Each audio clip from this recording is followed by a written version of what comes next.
দ্রুত নির্বাচন না দিলে ডক্টর মোহাম্মদ ইউনূসের পতন নিশ্চিত এবং তার বিদায়টা সসম্মানের হবে না। রাজনৈতিক দলগুলোর এই আভাস দিচ্ছে, মাঠ পর্যায়ে নামবে তার বিরুদ্ধে, এটাই তারা বলছে।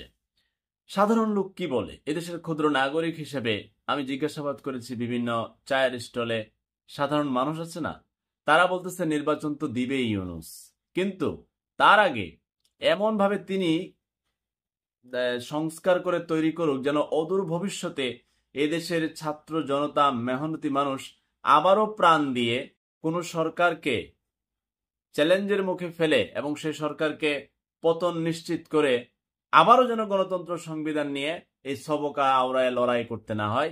এটাই যেন শেষ রাজনৈতিক লড়াই হয়। কারণ রাজনৈতিক লড়াইয়ে কোনো নেতা মরে না, নেতার ছেলে মেয়ে মরে না, নেতার আত্মীয় মরে না, নেতা নিজেও মরে না। মরে কে? কৃষক, মেহনতি ছাত্র জনতা।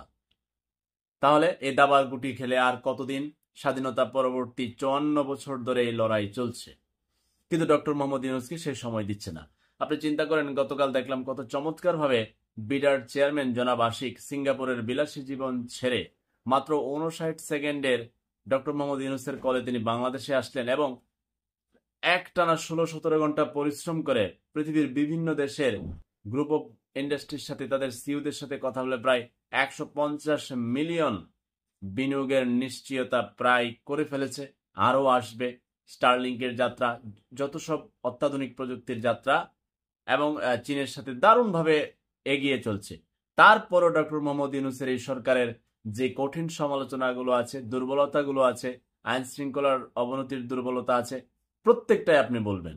বাট তাকে একটু সময় দেওয়ার জন্য এদেশের ক্ষুদ্র নাগরিক হিসেবে বিনীত অনুরোধ রাখছি এবং আমরা বলছি, ডক্টর মোহাম্মদ ইউনূস এইভাবেই 50 বছর থাকবে? ওনার বয়স কত? ওনাকে একটু লম্বা সময় দেন না। দিলে আপনাদের জন্যই তো। আপনারা তো মনে করেন রাজনৈতিক দল যারা, আপনারা মনে করেন এদেশের মালিক আপনারা, তাই তো? আপনাদের কর্মী এবং আপনারা মনে করেন জনগণ মাঠে নামবে। জনগণটাই নেন না, বলেন আপনার দলের কর্মীদের কথা বলবেন। নেতাদেরকে এই প্রজন্ম বিশ্বাস করে না। এটা চ্যাট জিটিপির দুনিয়া, এটা এআই এর দুনিয়া, এটা আপডেট দুনিয়া। এখানের তরুণ ভোটার কত আছে জানেন? জানেনই না। অনলাইনে ভোটিং হবে কার? প্রবাসীদের। সেই প্রক্রিয়াও চলছে। সুতরাং স্থানীয় ভাষায় একটা কথা বলে, অতলালি আজেন না। এবার রাজনৈতিক দলগুলোর সময় এবং সিস্টেম এত সহজ হবে না রে ভাই, একটু থামেন না। ডক্টর মোহাম্মদ ইউনূস সহ এই যে জনাব আশিক সহ যে একটা টিম কাজ করছে, পুরো পৃথিবীকে নতুন করে বাংলাদেশকে চিনিয়ে দিচ্ছে না? এখন ডক্টর ইউনূস, জনাব আশিক, ডক্টর খলিলুর রহমান, আরো এরকম বড় বড় যে পাচার হওয়া মেধাগুলো, এখন এগুলো ফিরে আসতেছে। পাচার হওয়া টাকা ফিরে না আসলো, পাচার হওয়া মেধাগুলো, জনাব আশিককে তো আমরা চিনতাম না।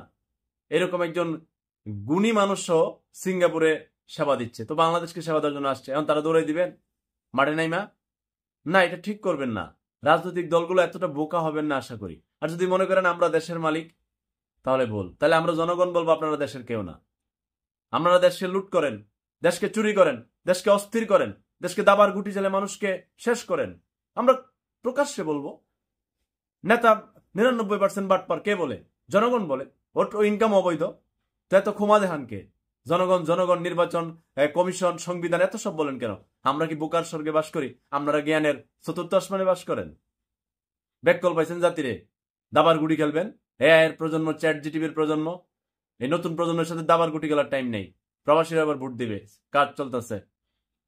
ডক্টর মোহাম্মদ ইউনূসকে দয়া করে অনুরোধ রাখছি, ক্ষুদ্র নাগরিক হিসেবে সময় দেন। ওনার যেই কঠিন কাজগুলো আছে, সমালোচনা আছে, ওগুলো করবেন, কোনো অসুবিধা নেই। আমি নিজেও করি, যতটুকু আমি জানি, যতটুকু আমার যোগ্যতা। বাট দৌড়াই দিয়েন না তারে। তাহলে বোকামি করবেন, বোকামি না, আপনারা তো লুটমুট করবেন, অসুবিধা নাই। জনগণের কপাল খারাপ, আর এই জাতির কপাল খারাপ।